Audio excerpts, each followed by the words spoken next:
Warning! If you might be offended by foul language or off-color jokes, now is the time to kindly fuck off.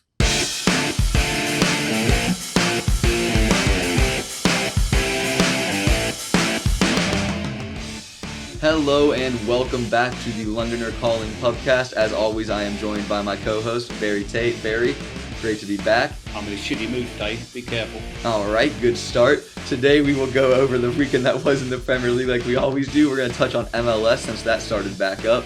Barry, we've got some stories. We got Wanker of the Week.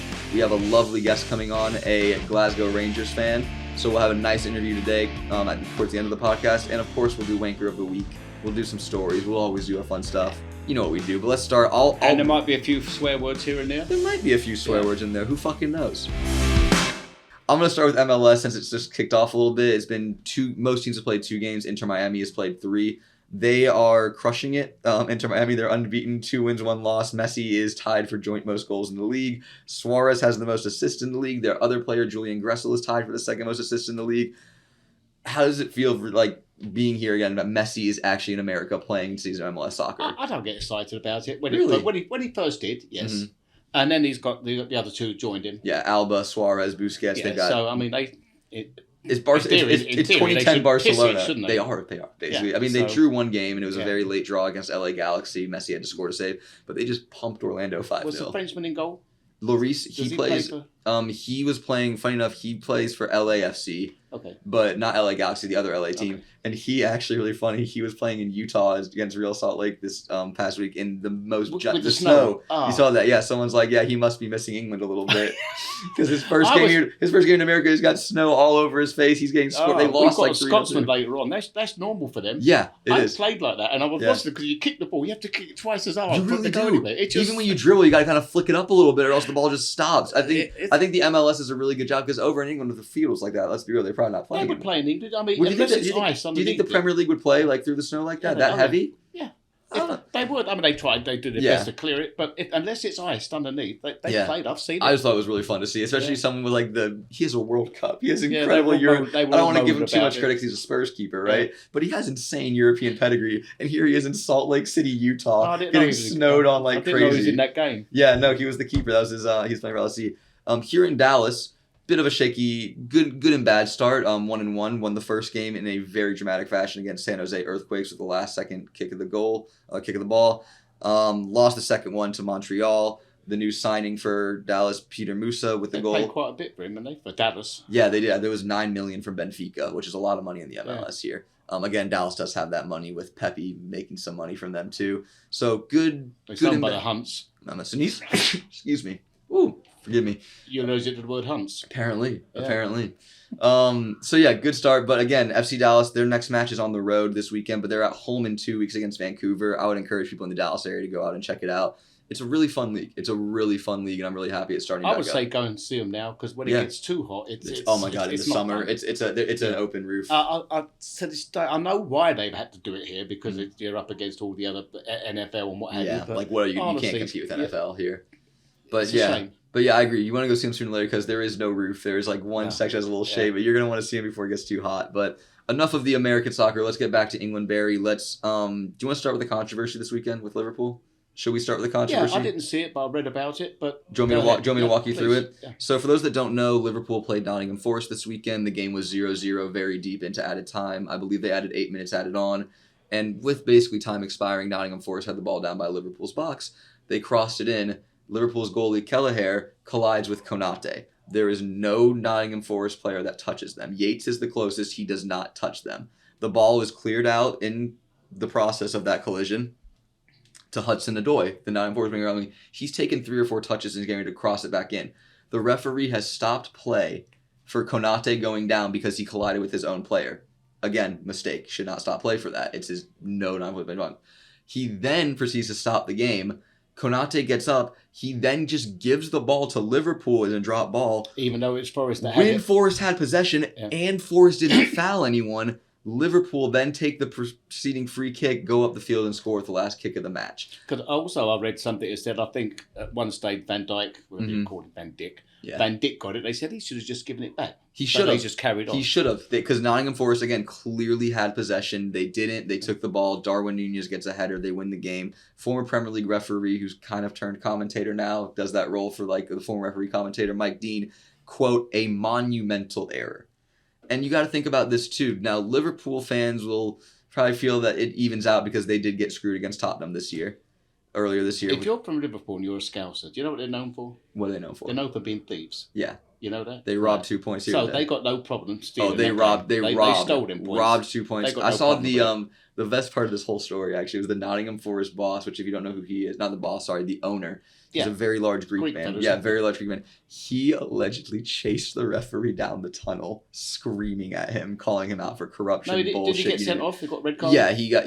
I'm sure he'll face some. He's rich as hell, doesn't matter, right? But he literally chased the referee as an owner from the owner's box down into the tunnel, screaming at him. Well, it happens the every money week. he's put into it, and I mean, if they go down because of that, they go down because of that 1 point. If Forest end in the relegation zone by 1 or 2 points, I mean, me and you see points, they see dollar signs. It is because that could be the difference between them. The money you get from the TV deals of the Premier League compared to the Championship is life changing for a club, basically.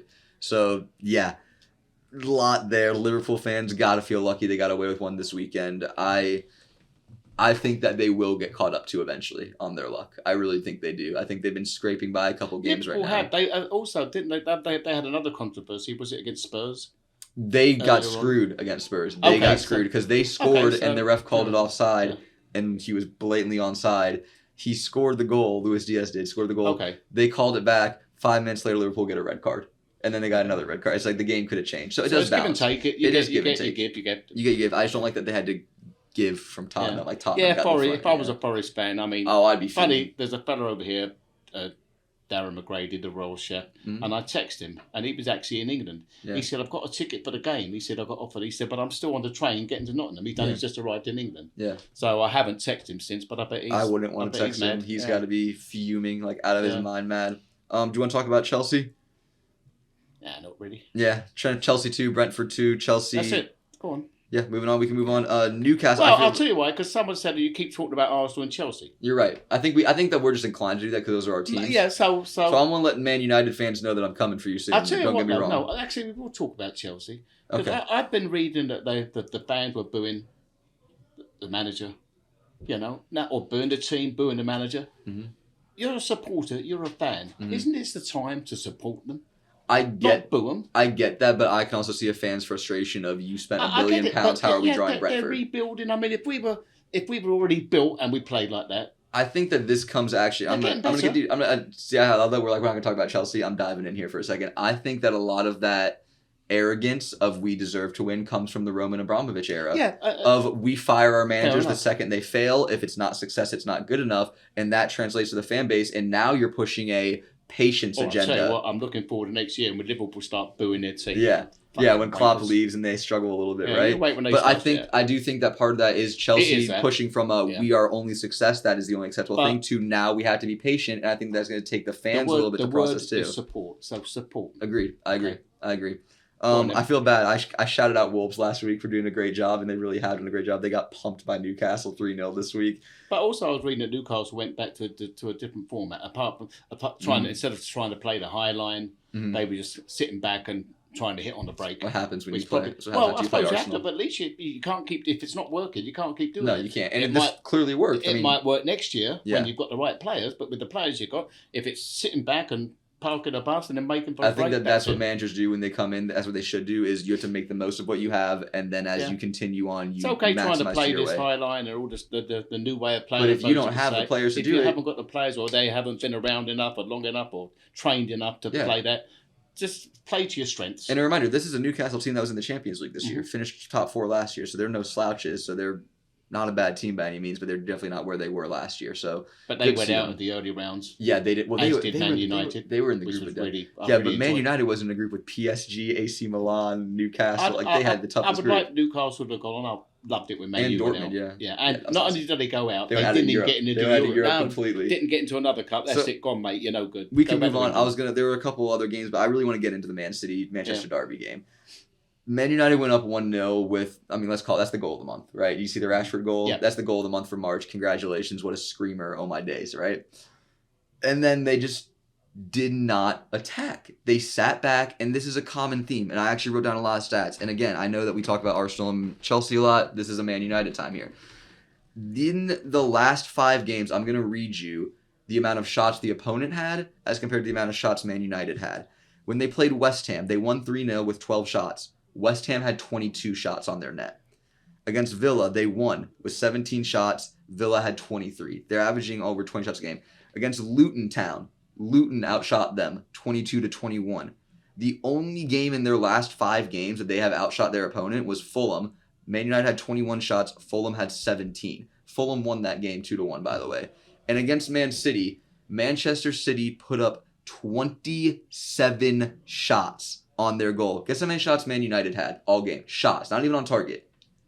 3. 3 is correct. Really? It is literally, you actually nailed that. That was awesome. I'm so glad you hit that. I didn't know. No, trust me, it's right. I've just watched Man United. 3 shots. In fact, Manchester City had more shots on goal with 27 than Manchester United had possession in the game. They only had the ball for 26% of the game. Man City had 27 shots. The point of all of this is to say this is not sustainable, and it's a very bad reflection on Erik ten Hag. And I know Man United fans are probably wishing I was talking about Arsenal or Chelsea right now because they don't want to hear this. Well, Arsenal playing today, so they do, yeah. So we're not going to get into them, but it's so unsustainable because it's not just like, okay, I can even write off to an extent. Look, Man City are that far of a gap. They beat you 27-3, but you have Luton Town out shooting you. You have Fulham who's beating you, and you're out shooting them. Villa's out shooting you. West Ham has 10 more shots than you in a game. It's so unsustainable, and you wonder why. You look at the goal difference, everyone, and you see plus this. Man United's -2 goal difference. -2 on the season. They shouldn't even be up there, should they? No, they shouldn't when you think about it. I can't see a future where Ten Hag is successful at Man United if something doesn't change. And I don't know what to change because they've given him money. They've given him so much money. You think about Anthony for $100 million. But the good thing about it, if they get rid of Ten Hag, evidently Arteta's going to jump at it. Well, apparently, if you're Rio Ferdinand, you think they're covered. No, why wouldn't Arteta want to go to the most attractive job, right? Yeah. Man United looks fun right now. Do you think that Ten Hag... Why leave London and go to fucking Manchester? That's a great point right there, too. Yeah. Do you think Ten Hag has long at Man United? Do you think it's a summer exit? With the new... I don't think so. Not with the new people there now. Really? With Sir Jim Ratcliffe coming in, you think that they back Ten Hag even more? No, I don't think they will. No, sorry, they'll get rid of him. Oh, you think they will? Okay. He'll surround himself with top people. Yeah. That's what you do when you're up there like he is, and he's going to do it with the team and the players. And I think somebody he said it's going to take a while. It's going to take 3 years. It's going to take a while. You know, and let's just see if you've got to see if the fans. But a lot of fans have got to become more patient. Where Chelsea fans aren't, I'm sure United with all the success they've had. Unfortunately, there's times when you've just got to say that's it. Let's start again. Let's rebuild. You can't rebuild. You can't always be successful. No. There's no team, even Man City, right? In all their success, Liverpool has snuck in. Arsenal have won an FA Cup. Chelsea have been in cup finals. The fellow we had on the other week, Man City fan, Russell. Yeah. And he texted me the other day. I don't know what I was texting about. Obviously football. Yeah. And he said, "I'm dreading the day that we lose." Pep.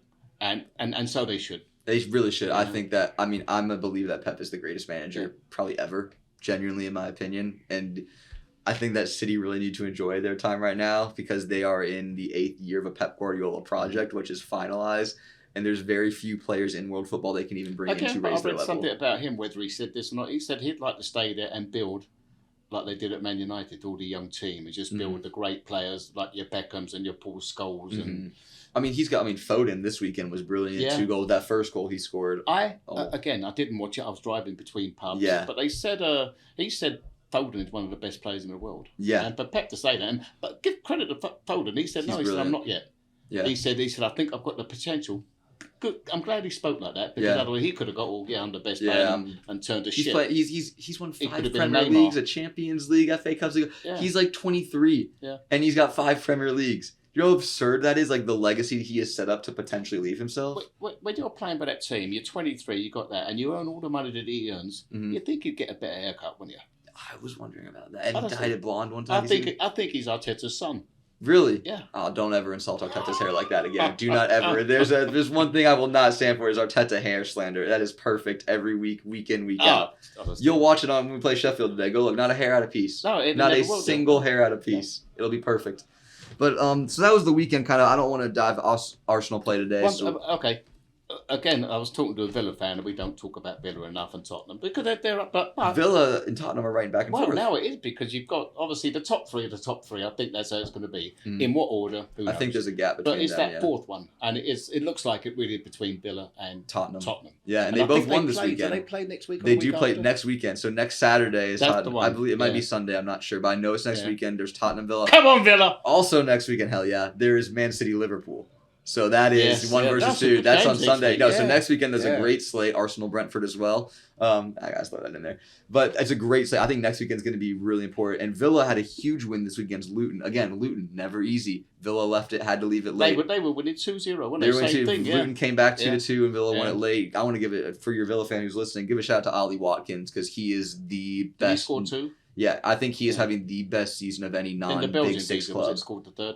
Huh? The Belgian bloke scored the 3rd. Was he from Belgium? I believe so. I forget exactly who scored. This is your job. I'm sorry. You keep saying I didn't write down. I'm a soccer nerd. It wasn't. I know everything. I do know. It was Luca Digne, Frenchman, left back for Villa that scored the winner goal, not Belgian. I need 2 seconds. I need 2 seconds. I did write that down. I had that written down actually. Yeah. But I do want to give a shout out to Villa and specifically Ollie Watkins. I think he has been the best player not in a Big Six club in the Premier. No, Ollie Watkins. He used to play. He plays for Villa. Yes, he did play for Brentford. Yes. Yeah. Now Brentford got Ivan Toney. So, a few more months. Yeah, well, until you can bet on that. Yeah, but he's come back, Tony, and he's really got on the score sheet, really, has he? When he first got back, he scored. I think he has one more, maybe, but he hasn't. But he's got to be rusty. What he was doing last year. He's got to be rusty. Yeah. Today we have Rangers supporter Stevie. Glasgow Rangers, for fuck's sake. Glasgow Rangers. Well, the Rangers. Huh? The Rangers. The Rangers. The Rangers. We have a fan, Stevie Ironsides, here joining us today on the podcast. Stevie, thank you for being here. And let's just start with the beginning. How did you fall in love with Rangers? What got you there? Okay, so it's kind of like, I remember last week I was listening to Mike's interview when he was talking about Wigan. Mm-hmm. And I was kind of the opposite of the way he started following Wigan. When I was a kid, it was my grandfather again that took me to see the football. Mm-hmm. And he initially took me to see a team called Stirling Albion, which was our local team. Mm-hmm. And I was bored shitless. You go there, it's just like, did nothing for me. And we went there for about a season. And then he finally took me to see, and he was always a Glasgow Rangers supporter. I mean, just die hard. And he eventually, my father allowed me to go through to Glasgow and watch the game, and just fell in love from that point. And funny enough, my dad, he was actually a Celtic supporter. So, but I think he just did that too. And rebelling against his father and my grandfather. Of course, right. So, but me and my brother and the rest of the family, we all grew up supporting Rangers. But your dad still supports Celtic? Yeah. How did that go down in the household growing up? Spoken since. Yeah. Well, let's say there was some colourful arguments. That must have been a really brutal time when they played every week, when they played on the weekends, right? Yeah, and back in the, when Rangers for a while there, in the late 80s, early 90s, we were just running everything up. That's when we did 9 in a row, so it was a lot of fun. It was a lot of fun for you growing up, huh? Absolutely, yeah. Awesome. And then I also want to talk about your history with Barry and the pub. How did you meet him? How did you start coming here, watching games? You talk a little bit about your history and what the pub means. So that's kind of a funny story. I actually came here in 95, I think it was, for a 2-week vacation to visit a friend of mine, Jerry Maley, who's passed on. You know Jerry? Yeah. Who's passed on. Celtic fan. God rest him. He was a Celtic fan as well. One of my best mates back in Scotland. He moved out here a couple of years before me. Mm-hmm. And I was actually supposed to go see Rangers play Famagusta that summer in a Champions League qualifying game. Oh, hell yeah. And the guy I was going with, one of my mates, he called me up like 4 weeks before and said, look, I got back with my girlfriend, she's not letting me go anymore. So I was like, fuck, what am I going to do now, So anyway, I was on the phone to Jerry and I was telling him, and he said, look, why don't you come out and visit me for a couple of weeks? Yeah. I said, all right, brilliant. So I came out, ended up falling in love with the place, and I would go to the original London Tavern. And at that time it was Blue, Barry's brother. He was kind of running it, and him and I became friendly and said, look, if you ever decide you want to come back, I'll give you a job. I got back home, it was like October, it's pissing with rain in Glasgow, I'm working on a construction site, fucking knee deep in mud, you know. I just come back from it, I had the best 2 weeks of my life, you know, it was fantastic, the weather was brilliant. I said, what the hell am I doing here? So I just called my boss up and I said, get straight back over here. You better get somebody down here to cover this site. I says, I'm leaving. And within 3 weeks I was back in Dallas, and I've been here since. And how did you find... Oh, sorry, go on. I remember it, my brother Blue, because he said to me, I said, I'll give a geezer a job. I said, where's he from? He said, Scotland. I said, for fuck's sake, not a jock. Honestly. And anyways, we can't get rid of him. Yeah, when I showed up, I walked into the pub and Blue said, he's like, what are you doing here? I said, well, you said you'd give me a job. Yeah, you're like, I'm ready to work. You're ready to work. And true, he's what he did, and I worked in the pubs for 2 or 3 years. We've had, in our first pub, all the bartenders were like that, English, Irish, Scottish, maybe an Aussie here and there, but it was all, and the characters, every one of them was a character, wasn't it? And I really mean that. We've had Gilbert, we've had Noel Graham, they're just Scottish Tommy. Scottish Tommy, I'm going to tell you this, there was a fight one day, Scottish Tommy jumped on the fella's back, excuse me, so I had some mace behind the bar, so this fella was massive. Yeah. Tommy jumped on his back. I've gone behind the bar, I've got the mace, and I've gone to mace the fella. The fella's moved like that, and I've got Tommy right in the eye. Anyway, so you sprayed the other guy by accident. Yeah. It happens. You were trying your best. Anyway, carry on. Anyways, I do want to talk about, because I think football is about stories, and I think that the story of Glasgow Rangers is a miraculous one, and I know your club has a rich tradition, but I do want to start a little more recently. I want to start in the 90s with Walter Smith, and if you could talk a little bit about Walter Smith. For those who don't know Walter Smith, he had 2 spells as the Glasgow Rangers manager from 91 to 98 and 07 to 2011. He won 23 trophies in his time there, including 10 league titles, I believe. Yeah. So if you could just talk about what he means to the club a little bit, and we'll start there about the story of Rangers. So Walter Smith is a legend, obviously. He's behind Bill Struth, he's the second most successful manager Rangers have ever had. He started off, he came, so in the early to mid 80s, Rangers were really struggling. Celtic had went on a dominant run, and we went through a couple of managers. John Gregg, who was an ex-Rangers legend and captain, took over, and he struggled. So Rangers made the bold appointment of bringing up Graham Souness as player manager. The famous commentator now, of course. So he was player manager, and he brought in Walter Smith as his assistant, because Graham had he had no knowledge of football in Scotland, as it were, because he'd played all his career in either England or in Italy with Sampdoria. So he brought in Walter Smith, who was assistant to Jim McLean at Dundee United at the time, and Jim McLean was another very successful manager. He brought him in. That was the duo. Walter was his assistant, and then in his first season, Graham and Walter, we won the league, and then they went on to have a dominant spell. And after 3-4 years, Graham decided to leave and go to Liverpool. Of course.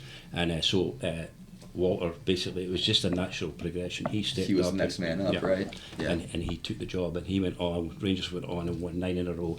In actual fact, he had, and at that time, there's a big knock on Scottish football. A lot of it's tongue in cheek, but the English kind of looked down on the Scottish game. And when Walter took over in 1991, that was at the inception of the Champions League. That was his inaugural season. And there was only 8 teams that played in the group stages of the Champions League. And I don't know if you know this, and a lot of people don't, but the 8 stars that are on the emblem for the Champions League... Is that the original 8 clubs? Each one represents the original clubs that played in the Champions League. And of course, one of them is Glasgow Rangers. Of course. And to get there, we had to play Leeds United, who were the English champions at the time. Yeah, Leeds used to be a powerhouse. Yeah, they're just under Howard Wilkinson. In fact, they were the first Premier League champions. It was the first season of the Premier League, and they won it under Howard Wilkinson. They put Man U, at the death, and we played them to qualify for the Champions League, and it was billed the Battle of Britain. You actually had some success. You made the 1992 UEFA Cup final, losing, funny enough, to Sampdoria, the team you just mentioned, with Graham Souness. Well, actually, so what happened, you're close, what happened was in that first inaugural Champions League, you played a knockout. It's kind of backwards of what it is right now. You played knockout first, and then you had the 2 groups of 4 that were played, and the 2 winners would then go on and play in the final. Okay, so in Rangers group we had there was Rangers, Bruges, CSK, and Marseille as the 4 teams. And they were good teams at the time. They were great teams, absolutely. Another group was AC Milan. As reflected as they are today, Correct. per se. They were powerhouses. Yeah, but cut a long story short, we finished second in that, and to Marseille won it. We never got beat by Marseille. We drew over there with Drew and Ibrox, but they won it, and under controversial circumstances, they ended up playing CSK, and at that time Russia was in turmoil, and they played the game in Germany, and Marseille had to win by, I can't remember how many goals, 4 or 5 goals, and ended up winning 7. Crushed them, yeah. And then the following season, Bernard Tapie, who was the chairman of Marseille, he actually got jailed for match fixing and bribing. I remember, yes, yeah. And there was a huge call for the final to be replayed between Rangers and AC Milan, because Marseille, they went on and won it. Yeah. So anyway, so that was the first ever Champions League, and that's why. I think I was probably referring to the second year, '92, when we made the finals and played Sampdoria. That time. Right. But then, I mean, Rangers have been to 5 European finals. It's true. Which is more than any One other recently, Scottish too. club. Not too long ago, y'all were in the finals against Eintracht Frankfurt. I didn't know they'd been there. They made the Europa League final in 2022 Yeah, against Eintracht Frankfurt. Yeah, that was an incredible team that y'all had there. Were you around to be any of them? Around what? Did you ever go to any of them? Was you too young or too That's what I'm saying. I was in Seville 2 years ago for the I final. can't hear with these things. Yeah. Yeah. No, And then we also made the final when Wanker came back his second spell. We made the final in Manchester. 250,000 Rangers supporters were in Manchester. I had a ticket for it as well, right? And again, literally 2 weeks before the final played, I lost my green card. And I couldn't. No. I couldn't. No, so you didn't I get to go to couldn't the get a replacement, final. so I couldn't go. I was If you was a proper fan, you'd have gone and said, "Fuck America." That's so brutal. That's so brutal. All right, so we talked about some glory years there with Walter Smith. Now, this is the story that I love because it is truly a story of redemption, and the story over the course of many years. Basically, we're looking at a 10-year story here, basically from nothing to everything again when you were in that 2022 final. So let's start back in 2012. The process of liquidation starts for Rangers. As a fan, how do you feel about this? Because you're dropped to the third division. Fourth. You have players. You have third tier. Yeah, you have players that are refusing to play for the club that just really won't play. How did you feel as a fan? And in this moment, what did you do? So obviously that was devastating. I mean, because you haven't followed Rangers, since I was a kid, and through the 9 in a row, and then in the early 2000s when Rangers and Celtic were both kind of on a level par, where 1 year they would win it, we'd win it. We did 3 in a row, they did 2 in a row, etc. A lot of back and forth. Yeah. Exactly. So then, and David Murray, who was the chairman and the owner of the club at the time, had been trying to sell Rangers for years. And there was a lot of rumours that Rangers were really heavily in debt. And I think at one point, Rangers' overdraft facility was like £64 million. Good Lord. So they managed to get that down. Yeah. And at the time, they went into, it was administration first, then liquidation. But it was only at 16 million. And there's a lot of anger amongst Rangers supporters in the fact that we think that we were treated very unfairly, in that respect, because Rangers are a massive club. There's supporters across the globe, No, it's an insanely large brand. And Rangers at that time, our overdraft was 16 million. Heart of Midlothian, who are a fifth in the size of Glasgow Rangers, had an overdraft of 18 million. But we were the ones that were prosecuted. You're the ones that got hurt. There was definitely a witch hunt. There's no doubt it feels targeted, doesn't it? It felt targeted to knock you down a little bit, but you didn't stay down. No. Well, we went down on the first day of the season after we got sent to the fourth tier. 2 weeks before the season kicked off, Rangers had 8 players on their books. I remember, because the players were refusing to play. They said that we're not going to get paid properly. We're not going to play at a high level. We want to play. Well, see what happened, because somebody else. I've seen them lately. They still refuse to play. Actually, we'll get there. We'll finish up with your current season. Because I'm going to talk about it. It's a great title race you're in right now. But what happened was, so David Murray sold the club to a guy called Craig White. Yeah, Craig White. And he essentially bought the club on borrowed money. There's a company called Ticketus, and basically what Ticketus used to do, they would advance money to clubs for future season ticket sales. They give you a front and then they take it all back in ticket sales, basically. Right. So perfect. He essentially mortgaged 2 seasons of season tickets of Glasgow Rangers to buy the club. Wow. And then when he did that, there was tax bills that he didn't pay, etc. So anyway, we ended up getting put in the administration and then liquidation. And the season before we got sent to the fourth tier, we were actually 14 points clear of Celtic. Yeah, that was the last season of Walter Smith, wasn't it? No, Ali McCoist. Oh, McCoist, Walter Super had already Ali. left. Super Ali, yeah. And Ali had taken over. And we were 14 points. We got deducted 10 points because of administration, and then it went into liquidation, and then we got sent to the fourth tier. So you're sent to the fourth tier. You come back up to the third tier immediately. You come back up promotion again in 2014. 2015, Mark Wahlberg comes in. Right. So you talk about his time there in the club, because you won the Scottish Championship and got promoted back to that top tier when he came in, right? Yeah. And Warburton did a terrific job, because what happened was, so Ali McCoy was in charge when we went to the fourth, and he won consecutive promotions to take us to the Championship. Mm-hmm. Then in the Championship, first season, and of course everybody at Rangers, we all assumed that we'd just go straight back up because everyone does. You're a big club, right? Why wouldn't we, right? Correct. But the season we were in the Championship, both Hearts and Hibs were both in the Championship. Hearts is also a major club. They're third in the table right now, I believe. Correct. So they're a huge club. So they had both been relegated, and we had came up, and that season Hearts they won the Championship, and they got automatic promotion, and we had to play in the playoff between the second bottom team from through Wembley, which was Motherwell. Like they do in England with Wembley, right? Yeah, exactly. And Motherwell ended up beating us, and we didn't go through. So that's when Ali McCoy got sacked, and they brought in Mark Warburton, and he came in and he changed the whole style of play that we're playing. It was very expansive, open. He only basically, and his flaw was afterwards. He only had one style of play. He didn't change his tactics, and he was famously quoted as saying, "Listen, I have two plans: Plan A and Plan B. Plan B is do Plan A better." You love that. It's one route, one manager. Right. So he left in 2017 after a poor start to the season. In between the Gerrard era, there was everything I read just said awful manager for Kayana. Pedro Caixinha. Caixinha, thank you. Forgive me. But can you talk about the Caixinha era? Because everything I read online was just, it is brutal. We hate it. Get rid of him. And then we had one of our worst in history results in European football. And that was against a team called Progress Niederkorn from Luxembourg, and they were the fourth best team in Luxembourg, and they literally, that's brutal. And they put us out of the. It was in the qualifying for the Europa. Europa League qualifiers. And they put us out. So that and that was early on in the season, and then it just went from bad to worse, and he eventually got fired. Yeah. We had caretaker manager for a while, and then Stevie G came in. So let's talk about Steven Gerrard. He comes in 2021.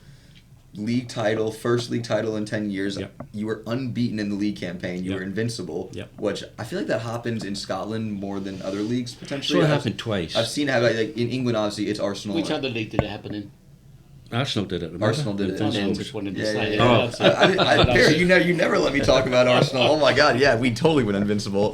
But it's so rare in England, but you see it in Scotland more. Why do you think that is? Is it just the two powerhouses are just that big? I think the reason it doesn't happen so much, I think it's because in Scotland, with any other team playing Glasgow Rangers or Glasgow Celtic for that matter, that's like a cup final for them every game. So and to go invincible in a season, you're everyone's cup final. Once you get to a certain point, everyone knows you're invincible. Everyone is giving you their best shot. It doesn't matter if you're second to 20th, whatever. You will get the best shot of every single person because they are begging to take down that record. Exactly. So it makes it very difficult. So to do it is, and again, like I say, Celtic did it under Brendan Rodgers a few seasons back. Yeah, I remember that. And so it's a tremendous achievement. I've got some questions. Yeah. I'm sitting there like a spare prick at a wedding. I'm sorry, I've got all this research. I love this story. Just, I can't see him now. I forgot. You want to borrow my bench? Grab them out. Nah. Go. Actually, so you said that you're Glasgow Rangers, but your dad's Celtic. But isn't it a religious thing? So how does that work? So, and again, I don't want to bore you with all the details, but so my father was a kid growing up during the Second World War. His mother died early, and my grandfather he went off to serve in the war. So him and his brothers were raised by their aunt. And my aunt, or his aunt, my great aunt, I guess, she was Catholic. My grandfather was Protestant. So that's how. So he kind of gravitated more to that thing. Is it still like that to this day? You know what? In my opinion, the media kind of perpetrate that more than anybody else. They want to stir it up. I mean, I got, like I said earlier, Jeremy Ely, one of my best friends, Celtic supporter, Catholic. I've been married 3 times, by the way. Wife's Catholic. My children are all baptised Catholic, so I don't care. But Celtic, I can't stand Celtic. I hate them. Yeah, absolutely. That's how I feel about Tottenham. Detest them. Totally get it. Detest them with every fibre of my being. Any of their players that have gone through there, same thing. Just all of them. Every one of them. I mean, Ange Postecoglou, can't stand him. Hell yeah, hey, you're welcome back anytime, buddy. You're welcome back here anytime with that. Van Dijk, can't stand him. None of that. Yeah. So when Paul Gascoigne played for Rangers, and he did that thing with the flute. Do you know what? I do not know this. I did not come across this research. So Rangers are predominantly a Protestant team. Okay, Celtic are Catholic team. Yeah. So there's a thing in Scotland and Ireland, and certain parts of England called the Orange Order, right?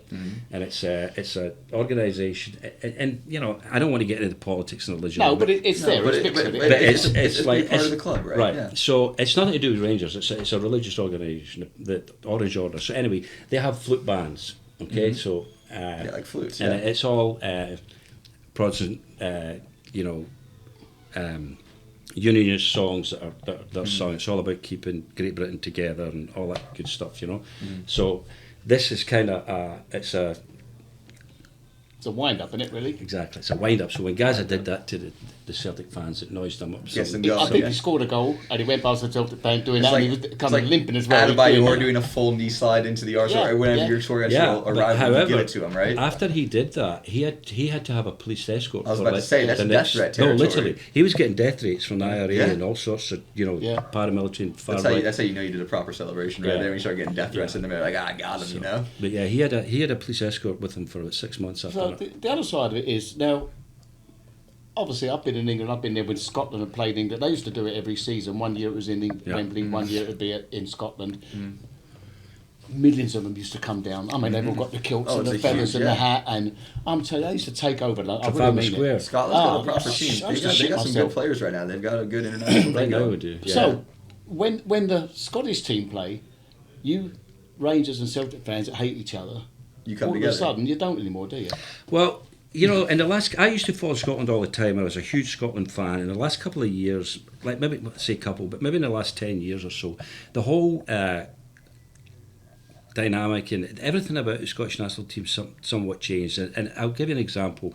You know, Ryan Jack, for instance, is a Rangers player, and whenever he was at that time, because we were going through a hard time. At that time, there was very few Rangers players were playing in the national team. It was mostly all Celtic players and players from down south. So Ryan Jack was playing for Scotland, and he was getting booed by the Scotland fans because he was a Rangers player. Yeah. So now, and it used to be, you go back in the 70s and 80s, the majority of Scotland fans were all Rangers fans. Now it's kind of the pendulums went the other way. It's more that they come from the other provincial clubs, Aberdeen, Dundee United, teams like that. And But I Celtic. mean, you get that everywhere. Like, you know, Right. Arsenal, I hate Arsenal, so I hate them all. Yeah, but once they play for England, Yeah. No, you that's don't the same anymore. thing. My friends, one of my really good friends, his name's Brandon. He's a Tottenham supporter, diehard supporter. We're best friends throughout college, right?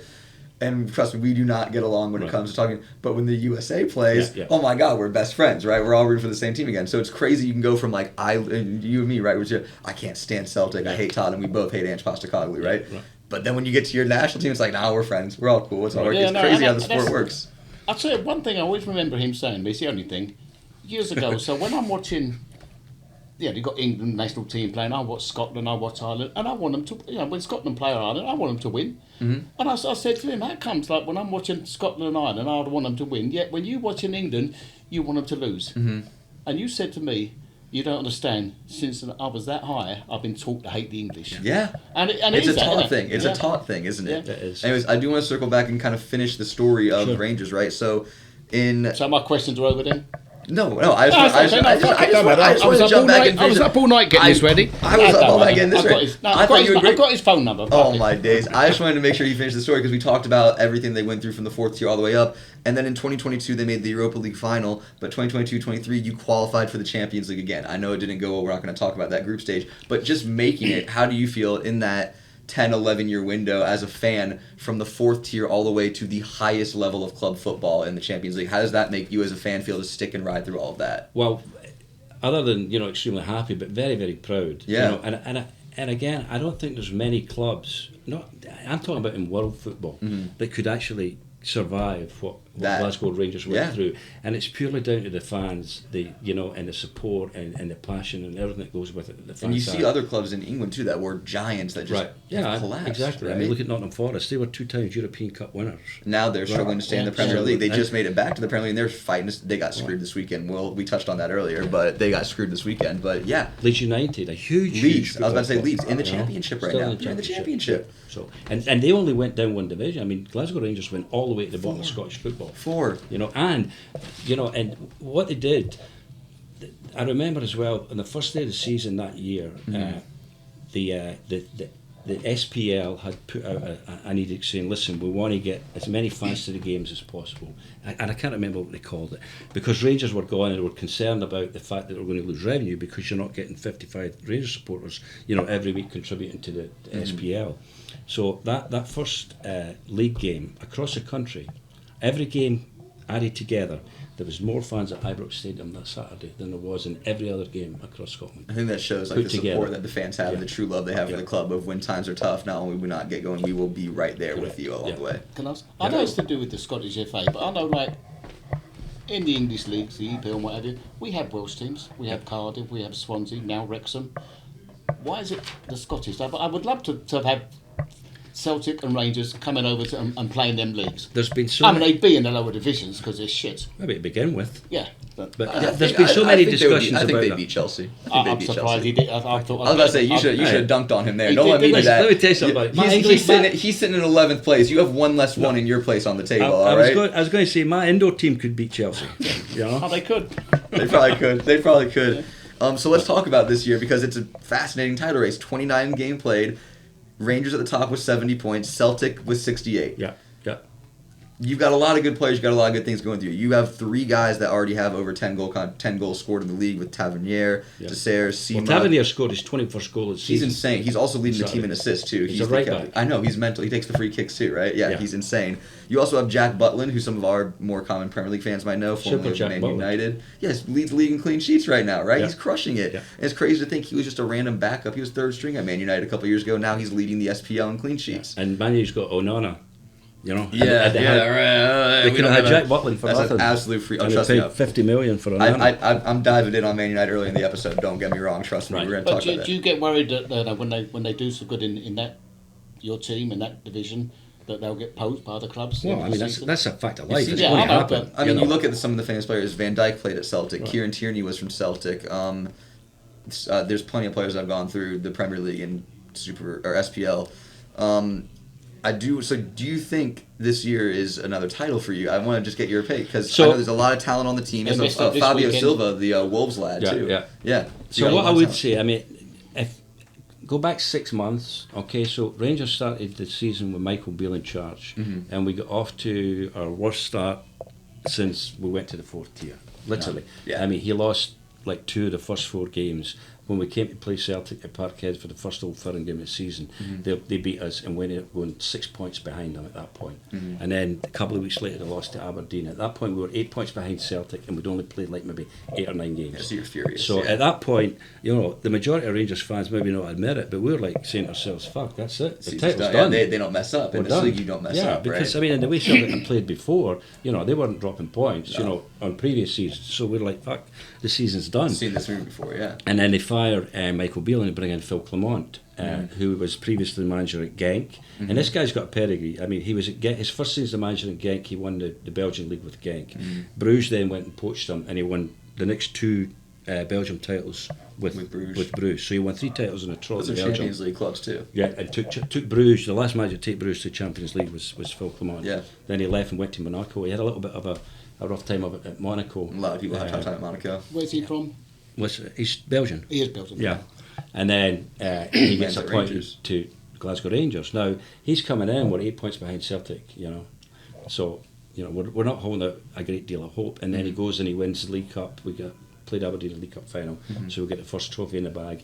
And then gradually over, the last 6 months, he's turned it around. We're now, so from going 8 points behind, we're 2 points in front and sitting top of the league. Yeah, speaking of another 10-point swing, it's been a 10-year journey. A 10-point swing seems to be a common theme here. But you had a chance to go more this weekend and you blew it. We did, but then they double blew it because they had a chance to go back top. Unless they did Celtic blow this weekend too. And Celtic they dropped lost to Hearts. But it wasn't their fault. It was the referee's fault. So. And Hearts is a good team too. They're in 3rd. So but the previous week, Rangers blew Hearts away at Ibrox. We blew them away 5-0. Yeah. And then Celtic lost them yesterday. So. You guys probably got to play the games, right? Yeah. But I just wanted to again just circle back and just kind of wrap up with that story. How do people get in touch if they want to join your? Have you got? So we have a Facebook. It's called Glasgow Rangers Supporters in Texas.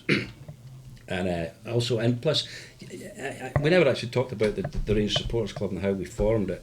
Please go for it. And we originally started off. It was me and a guy called Stuart Monroe and actually Gilbert Sebastian. Okay. Gilbert used to bartend for Barry as well. The three of us, we were the three co-founder members of the club. Okay. And we started off watching the games at Addison. We went out, and I was going to pull you up on this actually, because on your first podcast you said that you started showing the EPL games because you went out and you got all this equipment, you know, when in reality it was Glasgow Rangers club that got it, remember? And we put it on top of the roof, and you could only get games from Setanta if you were a Rangers supporters club.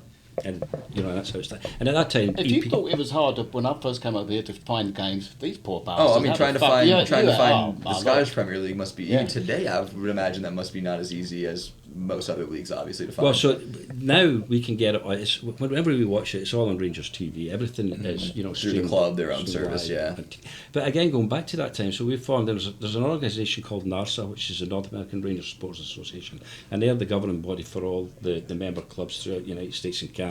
And the beauty of it is, and like I say, back then, 98, 99, and to this day, I can go anywhere, and I travel a lot for work, as Barry knows. I'm all over the country, and I know that any major city that I'm going to, I've already got a group of people, a group of friends that, you know, that are like-minded, that I can go there, and you know, you've already got mates there through Glasgow Rangers. And that's what it's all about, just like showing up and knowing, like, okay, no matter where I show up, no matter where I go, I will have like-minded people with similar interests. That's again what we've said with soccer in general, isn't it? It's I mean, beautiful. you can go anywhere. You've got that shirt on you. You know, you'll find somewhere around you also.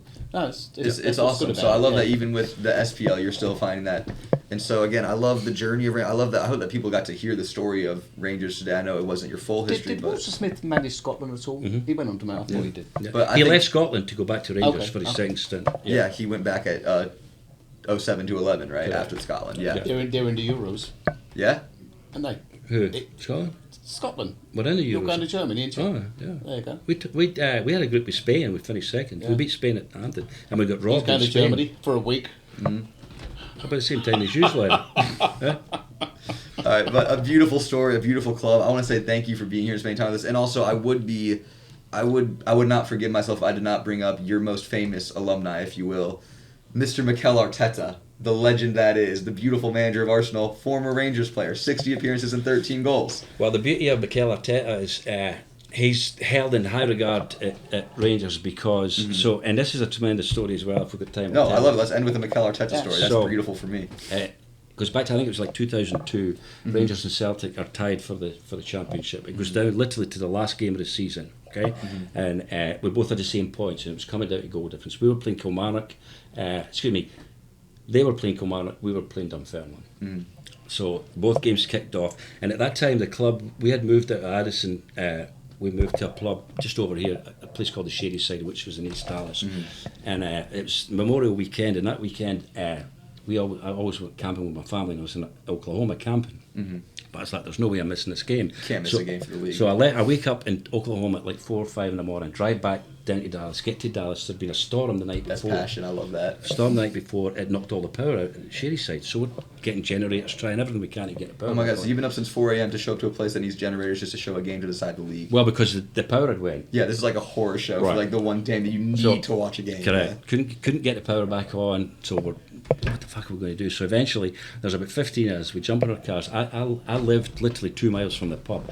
We drive up to my house. Now, I don't have any means of showing the game, but I got on speakerphone. At that time, we still had landlines. Gets a speakerphone. Everybody's, huddled around his phone. I've got speakerphone on. And call my brother in Scotland. He's put the phone up against the TV, right? And there's 15 of us listening to the commentary. So you have 15 people listening to a speakerphone of a game being televised in Scotland. Yeah, and this is at 6 a.m. in the morning, of course. Yeah. As it transpires, we won 6-1, right? So you got 5 goal difference, yep. Celtic won 5-1. Oh my God! There was one goal, and the final goal was a penalty scored by Mikel Arteta. Oh my God! I love that. What a brilliant way to wrap. Mikel Arteta wraps it up. Thank you again, Stevie, for being here and sharing your knowledge of Rangers. Before we finish, do you know? Just ask him if he knows what a Glasgow kiss is. You just asked him. I don't. I'm doing it for you. I'm not talking to him. I don't. A Glasgow kiss is a headbutt. Yeah. Okay. That makes sense. It's not a very nice thing. No, that makes a lot of sense. You certainly don't want one. But everyone said, no, I gave him a Glasgow kiss and that's a headbutt. But I was looking at that. There's also a thing called a Glasgow smile. Oh, yeah. Yeah. But it's also called, I didn't know it's also called a Chelsea smile. Yeah.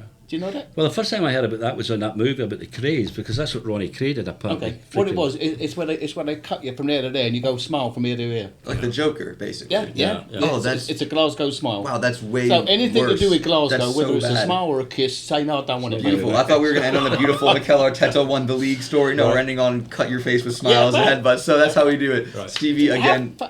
Sorry about that. You weren't from Glasgow, though, were you? Just north of it, a place called Stirling. It's like 25 miles north of Okay. Glasgow. So, yeah, no.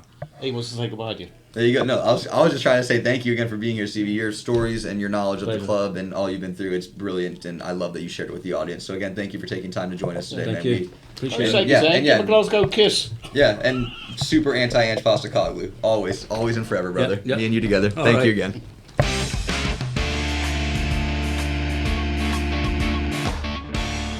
What's the worst job you've ever had in your life? Oh my God, I was Should have said this one. Yeah, right. I was a sophomore in college coming home for the summer, and my friend who I grew up playing soccer with since I was 3, actually, his dad owns an asbestos removal company. Oh, And so for an entire summer, I kid you not, I got home like at the end of May, right after I finished my finals. The very next morning, I'm up at 4 a.m. I go to a roof and we're tearing it up. And all summer, we are tearing up buildings. There was a day where all I did was move cinder blocks from the inside of a building to a dumpster with no air conditioning at all. Like for a month, we worked for that in Georgia. In Georgia. Oh, in Georgia. Which really again, sorry. right? Georgia summer heat's not It fun. gets quite humid, does it? Oh my God, it was the most miserable summer. Yeah. I would come home every day, eat about like enough food to feed a village, and then fall asleep, wake up, and do it again. That was so routine of just like I work out, which is not a workout, but all I do is work and do heavy things, work in the sun, But eat, once sleep. you've done things like that, it makes you think, oh, fuck, I don't want to go there again. Exactly. It lets you know so- what you want to do, what you don't want to do, Yeah. and how you have to kind of work I always to knew not what get I there. didn't want to do. I actually never knew what I wanted to do. That's the hard Okay. part, knowing what you want to do. That is It the really hard part. What did you One not of want the to worst do? job I ever had in my life was years ago in London. You got the black cabs. Mhm. There also used to be a thing called a mini cab. Mhm. Well, I was a mini cab driver, which is the same as Uber basically, but Yeah. you had to have the radio and they call you up with the radio, and so I did that for about 6 weeks at night in London, and London could be quite dangerous at night. Anyway, one night I got a call to go and pick up this customer in Soho. Well, Soho's the red light district. Mhm. So as I pulled up to the curb, 2:30 in the morning, I could see she was a hooker. She got in the back of my car. She wanted to go to a place called Battersea. Okay. So I got there. I got to Battersea. I looked around. I said, that'd be £20, love. I looked around. She had a skirt up round her waist, no panties on. Mm-hmm. She pointed at her crotch and she said, could you take it out of that? I said, have you got anything smaller? I quit that night. I was about to say, Worst job I ever had. I don't think Yeah. you'd be called back after that. No, I don't think you got many anyway. calls to that district. Actually, funny talking about that. Yeah, go for it. When I worked in the market, I did work in Soho. Yeah. I was 17 when I first worked on the store. Mhm. And the fella behind me called, and above him there was a prostitute. Okay. But because you can't walk the streets in London, or you couldn't then, you had to have, they'd always, in Soho, there'd be doorways where the door was open, and there was a bell, and it always said French model, second floor. It never said prostitute, it said Yeah. French model, second floor. I don't know why they were all models, but Mhm. you ever seen a French model? God, my God, they were awful, some of them. Anyway, so I'd see customers go in, ring the bell, walking up the stairs, in and out this woman, and her name was Mimi, the one that worked behind me. Mhm. And I was 17. This woman was in her 50s. Okay. So when you're 17 and someone's in their 50s, they might well be 150 because Yeah. that's what it looks like. Mhm. And she'd buy some produce off me sometimes. And Gordon, hey, Mimi, tell you what, take him upstairs and show him what it's all. I'll pay for it. Take him upstairs. And I used to go bright red. Go, take him upstairs. Oh my days. Anyway, and then actually I should have gone. I probably would have learned. Yeah. I mean, Yeah. I've learned fuck all, but I probably could have got a good lesson there. But and he always used to do that. Go on, Mimi. And one day she came up to me. She said, if you want, she said, come upstairs. She said, I won't charge you. She said, but I'll teach you a lot. And I never did. But yeah, I could have been the world's greatest lover. Could have been. Yeah. You could have been. What a... Yeah, all down to Mimi. Yeah. Oh my God. It sounds like you had a hell of a life growing up and working over there and well, stuff. street life. That's Anyway, insane. let's go with the Cockney rhyming slang now. Oh yeah. What do you got for me? Got for me?